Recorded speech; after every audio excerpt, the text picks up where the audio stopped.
అవతల వాళ్ళ పవిత్ర కట్టడాన్ని కూల్చేసి అక్కడ మీ పవిత్ర కట్టడాన్ని కట్టుకొని మీ పద్ధతులు పాటిస్తే అక్కడ పవిత్రత ఏముంది? డియర్ సుప్రీంకోర్టు మన ముస్లిం సోదరులను వాళ్ళ ఆచారాల వ్యవహారాలను డిస్టర్బ్ చేయొద్దని ఆదేశం ఇచ్చింది. మరి ఔరంగజేబ్ ఒక కిరాతకుడు, ఈ భూమి కాశీ విశ్వనాథుడు అని అర్థం చేసుకోవాలి కదా. ముస్లిమ్స్ ఇప్పుడు నమాజ్ చేస్తున్న ప్లేస్లో టెంపుల్ ఉండేది అనడానికి సాక్ష్యాలు ఏంటి? ఆ మాన్యుమెంట్ ఒక సాక్ష్యం. There is a video and photograph evidences. ఇంకా అక్కడ స్వయంగా చూసిన వాళ్ళు సాక్షులు ఉన్నారు. కావాలంటే మీరు చూడొచ్చు, అక్కడ లోటస్ స్వస్తిక్ సింబల్స్, బయట గోడల పైన గుడి విగ్రహాలు కనిపిస్తాయి. లోపల గురించి మర్చిపోండి, ఇవన్నీ బయటనే కనిపిస్తాయి. ఈ విషయం జాననుకుంటా ఇది గుడి అని చెప్పడానికి. ఇన్ఫ్యాక్ట్ ముస్లిమ్స్ కూడా ఈ విషయాన్ని కాదనలేరు. ఇది కాక ఇంకా గుడ్ న్యూస్ ఏంటంటే ముస్లిం సైడ్ నుండి డాక్యుమెంట్ ప్రొవైడ్ చేయలేకపోయినారు ఆ స్థలం మాది అని చెప్పడానికి. త్వరలో కోర్టే స్వయంగా ఇది కాశీవాసుడు దాన్ని డిక్లేర్ చేస్తుంది అనుకోండి. ఈ విషయంపై పండగ చేసుకునే ముందు అసలు ఒరిజినల్ జ్యోతిర్లింగం ఎక్కడుందో తెలుసా? ఒరిజినల్ గుడి ఎక్కడుందో తెలుసా? ఇక్కడ మీరు తెలుసుకోవాల్సిన విషయం ఏంటంటే అది ఒరిజినల్ టెంపుల్ కాదని. ప్రజలు మాత్రం ఏమనుకుంటున్నారంటే ఇది ఒరిజినల్ జ్ఞానవాపి బావి అని. అందులో పూజారి మెయిన్ టెంపుల్ నుండి జ్యోతిర్లింగాన్ని తీసుకొని బావిలో దూకాడని. చూడండి అక్కడ నంది ఎలా వెయిట్ చేస్తుందో. ఎవరైతే ఇంట్రెస్ట్ ఉందో be with me till the end. నాకు తెలిసిన ఎటర్నల్ సిటీ కాశీ గురించి చెప్తా. వారణాసి గురించి రామాయణ మహాభారతంలో, విష్ణు పురాణంలో, స్కాంద పురాణంలో రాయబడింది. For your kind information, archaeological survey ప్రకారం తిరుమలలో ఉన్న రాళ్ళు 2500 మిలియన్ సంవత్సరాల పురాతనమైనవి. రామసేతు రాళ్ళని కార్బన్ డేటింగ్ చేస్తే 18400 సంవత్సరాల క్రితం అని తెలియదు. స్కాంద పురాణం ప్రకారం కాశీనగరం అన్నిటికంటే పురాతనమైన నగరంగా పిలువబడింది. రాముడు కంటే పూర్వంలో కుబేరుడు నిర్మించాలని పేర్కొనబడింది. ఈ ఇన్ఫర్మేషన్తో కాశీనగరం కొన్ని లక్షల సంవత్సరాల కిందటని చెప్పొచ్చు. ఎగ్జాక్ట్ డేట్స్ అండ్ టైంని విష్ణు పురాణంలో తెలుసుకోవచ్చు. ఎవరికైతే ఆసక్తి ఉందో శ్రీరామ్ చక్రధర్ గారు రాసిన తవాసి బుక్లో యుగాలు, టైం గురించి తన పుస్తకంలో చాలా క్లుప్తంగా వివరించారు. కొన్ని లక్షల సంవత్సరాలను ఎందుకు అంటున్నానంటే 2 సంవత్సరాల క్రితం పరిశోధనలో కొన్ని సంవత్సరాలుగా మూసేయబడిన 3 లేయర్స్ ఆఫ్ టెంపుల్ని కనుగొన్నారు. అంటే ఈ నగరం కొన్ని సంవత్సరాలుగా కుంగిపోతూ మళ్ళీ ఒకదానిపై ఒకటి నిర్మించబడింది. ఇలా 5-6 లేయర్లు ఉన్నాయి. ఏ లేయర్లో ఒరిజినల్ టెంపుల్ ఉందో తెలియదు. మోడీ గారు చేపట్టిన అద్భుతమైన కాశీ కార్డర్ భాగంగా కొన్ని 100 ఇళ్లను కూల్చేశారు. ఒక ఇంట్లో ఏకంగా కిచెన్ కింద టెంపుల్ని గుర్తించారు.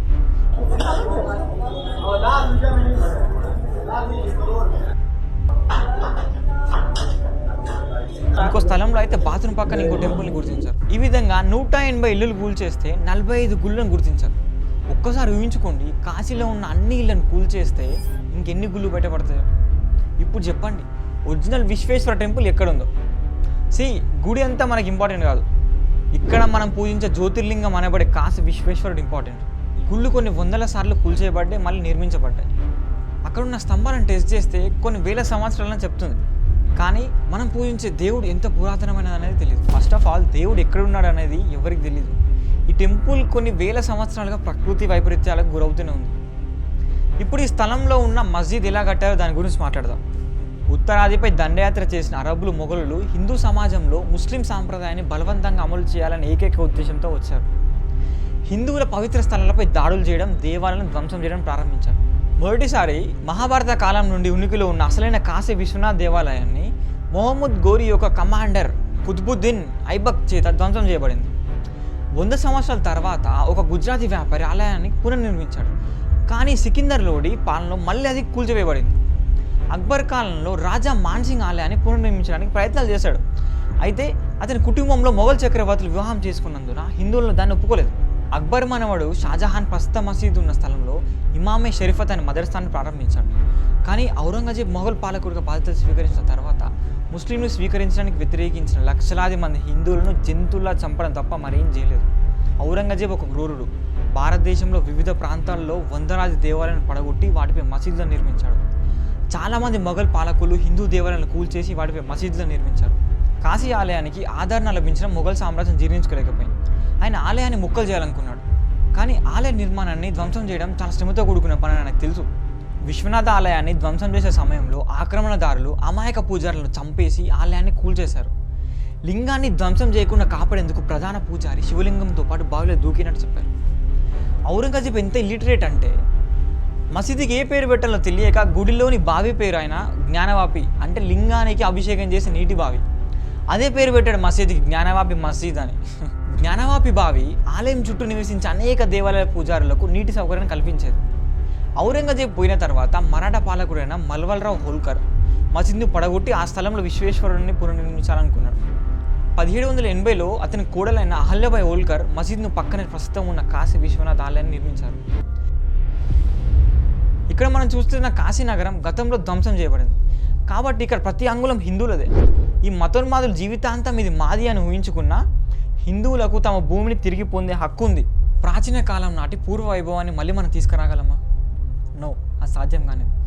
కాశీనగర వైభవం గురించి సద్గురు చాలా అద్భుతంగా వివరించాడు. Yesterday you were born, tomorrow you will be buried. Only today is there to live. This is the nature of the existence. And before death becomes today, the most important thing in human life is to know the limitations of your body. So every possible mechanism that we could use, we set it up across the country.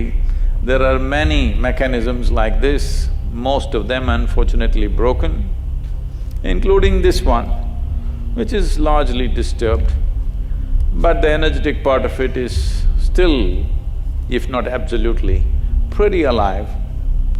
Because always when we consecrated spaces of this nature, including Jnanalinga, it is not in the structure. Structure is only a scaffolding.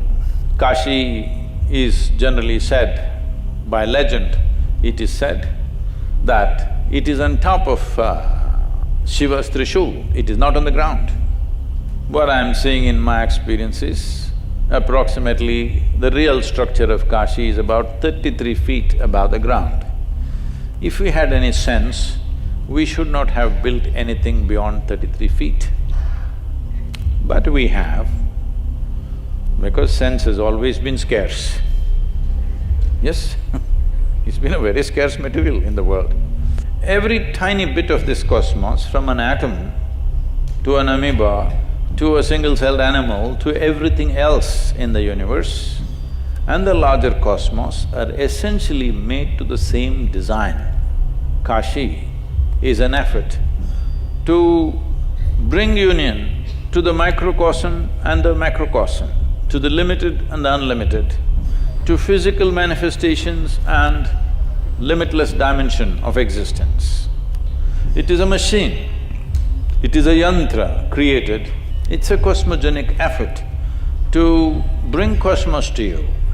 If you perceive the nature of the cosmos, suddenly the way you operate, the way you relate to the existence in which you live is totally different. By geometrical calculations, it could be up to 72 or 7,200 feet. The energetic structure is made like that. So this is why they called it a tower of light, because those who had eyes to see saw that it is a very tall structure. And it did not stop there, it gave you access to what is beyond. At one time, there were over 26,000 shrines. Each one of them had a method of its own as to how a human being can attain. These 26,000 shrines developed satellites, or many angles of the temple became small shrines of its own and went up to 72,000 shrines at one time. When it's in full glory, 72,000 shrines across this mechanism called Kashi. And this did not happen overnight. The basic structure happened at a certain period, nobody knows when. They said even Sunira came here looking for something. Sunira is dated as something like 40,000 years ago. By then already it was a flourishing city. Mark Twain puts it in perspective, saying that it is older than the legend.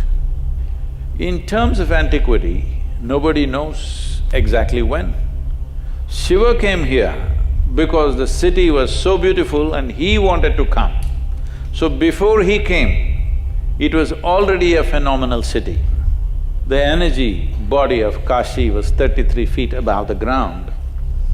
It is still alive, with some damage, substantial damage, but still a phenomenal place.